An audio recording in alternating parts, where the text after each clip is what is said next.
Hey everyone, Corvus here. Just some very exciting news today. There are new heroes added to the game. New champions have arrived. Really always looking forward to new champions, not only for the gameplay but simply because of the graphics. Big fan of the graphics of the game. So in this video I'll go over these new heroes, look them up, check out their abilities. I do not have a list of these offline, so I'll be returning to this screen now and then. So let's try to memorize some. The Arbiter, High Elves faction, Demon Spawn, Dark Elves and Skinwalkers. So let's check those out. I've been checking out the Arbiter a bit earlier. What am I doing?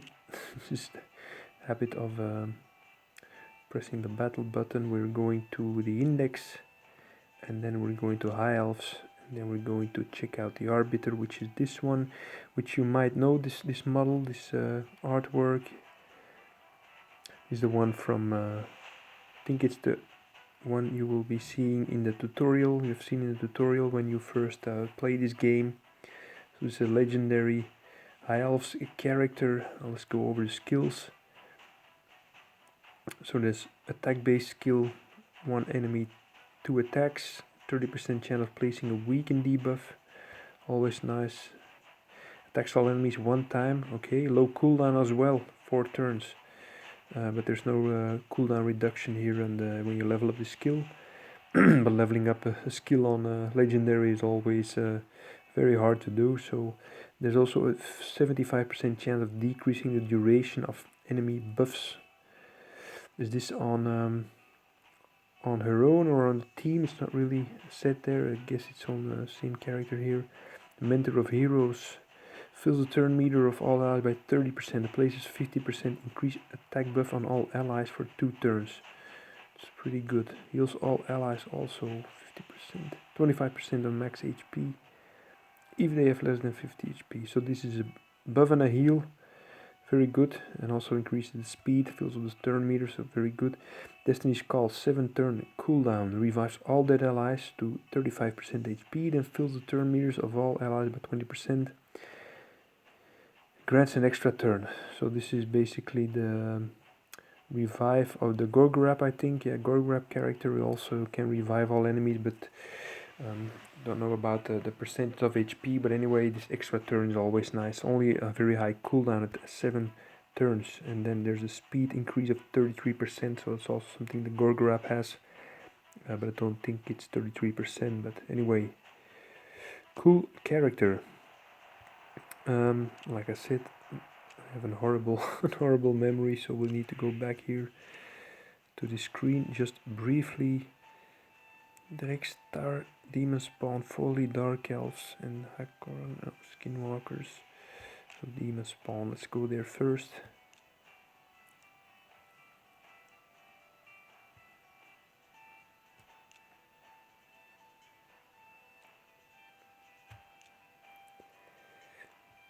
It's going to be this one, yeah, second one. Pretty cool character. Check out the shield. Nice. I like the overall fire theme here on the skills. Attacks 1 enemy 3 times, 30% chance of placing a burn debuff for 2 turns, and also heals himself damage based on defense and attacks. Always nice to see this. And then there's the defense base skill, attacks all enemies, 40% chance of placing provoke debuff. Nice. 5 turn cooldown. And the passive one, 55% chance of placing HP burn debuff when hit, so this is also quite nice. Really matches the fire theme overall, and this is an accuracy improvement increase for your other champions by 70. Cool model. Then there was also a Skinwalkers model, a new one, and I think it's the second one. It's not. Is it this one? No. No, it's this one. I think I've seen this character, but they look a lot like each other, these Skinwalkers. So this is the Acorn Smashlord. It was the new one, right? giving me some doubts here again. Yeah, and then we need to look out for the fully dark elves after this one. So let's take a look at our goat friend here. This is an HP class. For skills, this is the basic attack. One enemy, 40% chance of placing a stun debuff. Damage based on HP, that's something you don't see that often. Rallying Bellow, 4-turn cooldown, heals all allies. The 15% removes all debuffs and heals them. An extra 10% chance for 10% for each removed debuff. It's also quite nice. And block debuff. So this is quite good support character actually because of this skill. Then Blood Offering, so it damages himself for 50% of the champion's max HP. Always inflicts a normal hit. This will happen even if it kills this champion. If not killed, attacks all enemies. Damage is proportional to 50% of their max XP. So, if this guy deals, let's say, 10,000 damage to himself, he will deal 10,000 to all enemies. So it's quite powerful. But yeah, if you there's always 50% that he so the first time he does this when he's full health will probably be the strongest. And then ally HP aura for 33%. And we're going to take a look at the dark elves. Let's guess this one. No. Last one. No. I almost think I'm familiar with these character portraits. This one. Second one. Yeah. Okay. Yeah. Really like this model. These purple daggers, they look absolutely wicked. Cool. Very nice model. This is an attack champion, so it'll be probably based on attack. Yeah, all skills are based on attack. So the attack 1 is attack 1 enemy, 20% chance of placing 60% decreased defense debuff for 2 turns. Pretty cool. Bio Disruptor, level 1, 4-turn cooldown, attacks 4 times at random. 35% chance of placing a leech debuff. And then attacks all enemies, 5-turn cooldown. Under 2 or more debuffs that are killed by this attack cannot be revived. So it's a bit of a conditional revive, not really a fan of this. There's also this passive living armor. When this gets triggered, there's a 5-turn cooldown. Heal this champion 20% of max HP and boost the turn meter by 50%. Whenever you place a stun, freeze, sleep, or provoke, or whenever an enemy places this debuffs on this champion and removes debuffs from himself. Yeah, okay. I think these two first they're quite powerful, but not really convinced of this conditional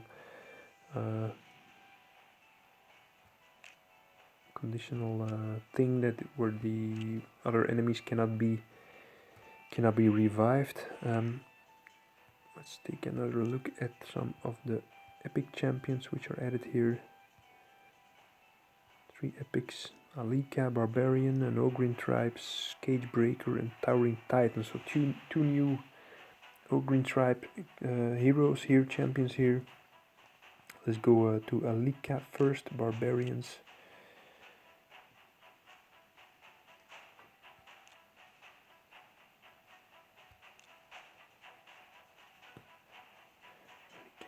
Let's make a guess here. This one maybe. Ooh. Okay, this one. Okay, a bit of a classic model here. Helmet looks a bit strange, if you ask me. Also attack based. Placing an extra hit is always nice. Huh? I love this one. Chance of placing an extra hit, 30% chance here. High value target, 4-turn cooldown, attacks one enemy, ignores 50% of the defense if their max HP is higher than this champion max HP. So also, again, like we saw in the last champion, conditional. I'm really a fan of this. And then an AoE spell, 35% chance of increasing cooldowns of all enemy skills by 1 turn. This could be useful, yeah, quite nice. And then a passive 7-turn cooldown. Revive the champion with 75% HP when killed. Only available when Sikara is on the same team. Sikara. Who is Sikara? That was in green, so will that be an uncommon one? Don't know the names by heart. Sikara. No. It was in green, so it either mean spirit force or no, not really sure what that means, but can I tap it? No. Okay, Sikara. Let's have a look here.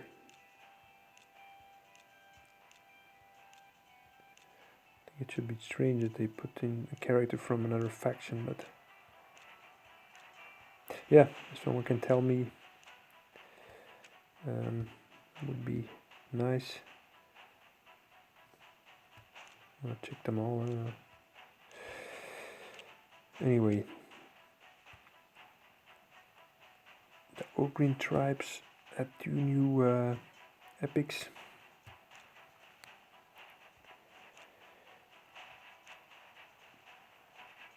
This wasn't the name, I think. Cagebreaker, Man-Eater, Towering Titan. That was one of the new ones.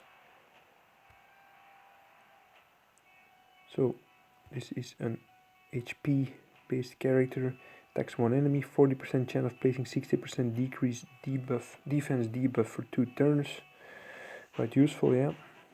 Attacks 4 enemies at random, so only a 4-turn cooldown, which is pretty okay. Each hit a 40% chance of placing sleep debuff for 1 turn. Quite nice also. And then this one, Bullish Vitality. Places 60% increased defense buff on all allies for 2 turns, places 15% continuous heal buff on this champion, as well as a shield buff on the champion. Yeah, pretty useful. And then a passive with 2-turn cooldown, 50% of the damage inflicted to Cagebreaker to this champion. Only available when Cagebreaker is on the same team. If there are multiple on the team, champions will only transfer the damage from one of them. So Cagebreaker probably the other hero that's added. And then the HP aura. Let's see, where was the Cagebreaker? Yeah, crazy character model. And let's go back to the, oh yeah, it's similar this kind of crown on his head. Pretty cool.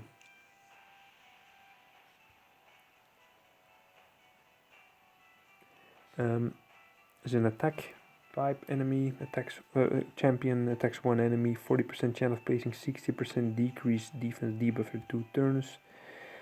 4 times at random, 40% chance of placing a sleep debuff. So pretty standard stuff here.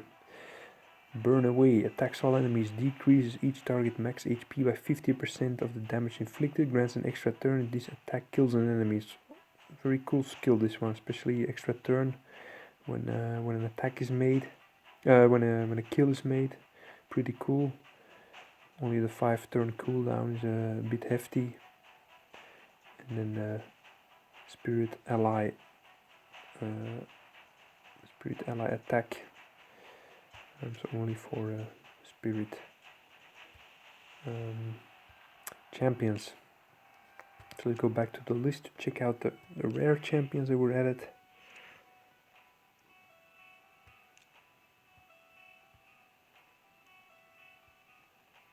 So you see Cagebreaker and Towering Titan. And then the uncommon ones. Let's see, Dark Elves, Eviscerator and Painkeeper for the Dark Elves.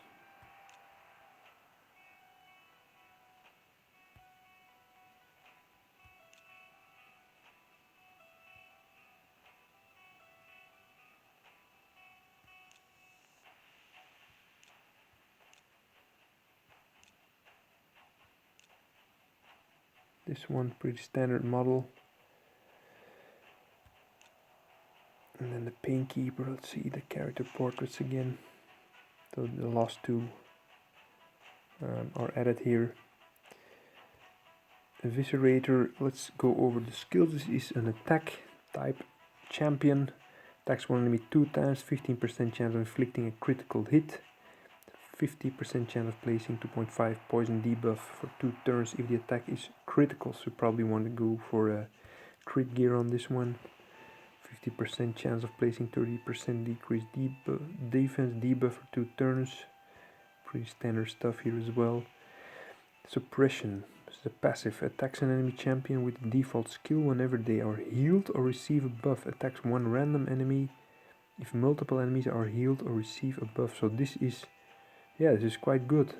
An attack whenever they are healed. So this is whenever an enemy champion is healed. Yeah. Might be useful in the arena as well. Then aura to increase the crit rate. Then let's go over the Painkeeper briefly. Attacks one enemy 2 times. Fill the turn meter. Pretty cool. Attacks all enemies. Then heals all allies by 25% of their max HP. So AoE and heal in one. Pretty cool. And then decrease the cooldowns of all ally skills by 1 turn. This thing itself has this spell is 7 turn cooldown. So yeah, I think it's a bit poor on the skills here. So let's go back and briefly check out the other rare champions. Where is my cross gone? Using the back button here.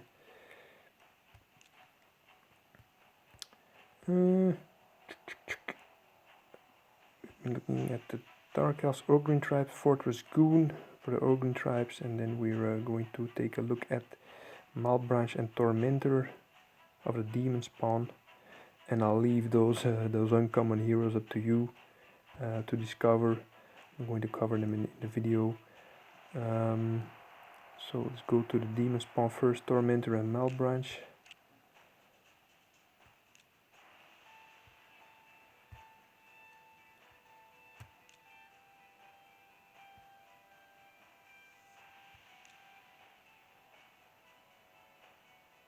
Malbranch, also quite classic model here, just some different colors used, but otherwise very similar to some of the other demons. Attack type champion. This is an attack with the bomb debuff detonation countdown. So some of these, especially this guy, not the Fellhound, come on. The Soul Drinker has this ability to place a bomb on an enemy. So it will be a good synergy with this one. And then the second skill. Attacks one enemy 2 times, place counterattack buff on this champion for 2 turns. Pretty nice. Counterattack is always nice. This one has the ability to place a bomb debuff that detonates after 3 turns. So the regular attack has the ability to decrease this timer. And then there's this speed aura in for the arena. I am now scrolling through the uncommon ones. That was not really the plan. We are looking at the other new hero that's been champion that's been added here. The Tormentor, right? That was a new one. Cool model as well. Pretty classic, but anyway, cool. Attack type champion again. Endless Agony's skill attacks one enemy, places an extra hit if this attack was critical. The extra hit is always a normal hit. Pretty standard stuff here. Infernal Miasma, 4 turn cooldown, attacks 2 times at random. Each hit has a 50% chance of placing a decreased accuracy debuff. And then the third skill, Creeping Doom, 4 turn cooldown, attacks one enemy 2 times. Each hit has a 50% chance of placing a block. Buffs debuff for 2 turns, places a stun debuff for 1 turn if the target is under a block. Buffs debuff. Yeah, not the most spectacular. And then we're going to the Ogrin Tribes for our last New addition here. Oops, here, tribes. Was a rare one. Fortress Goon, I think it's this one. No, Flesh Eater. This one. Also with this kind of helmet, there are a couple of Ogryns already with a similar helmet. 4 skills here with this defense type champion. Cruel Trap, attack one enemy, 15% chance of placing, 15% decrease speed, debuff for 2 turns, damage based on defense and attack, devastating wounds 5 turn, cooldown, attacks all enemies, 40% chance of placing, 50% heal reduction, debuff. So again, this is now always useful. There will be some healing probably going on in the team, enemy team at some point, but yeah, it's not really something I wanna invest in. But anyway, mobile fort heals all allies 10% of max HP, so not the best heal out there. And then there's also an increased defense buff on all allies for 2 turns, and then there's this ally defense aura. So I think this is probably one of the weakest additions so far. So that's all for this video. Been going over all of the champions except for the uncommon ones. You can find them in the champion index for yourself. Anyway, hope you like this video. Please let me know what you think about the new additions, new champions in the comment section. I hope to see you in the next video and have a great rest of the day. Bye.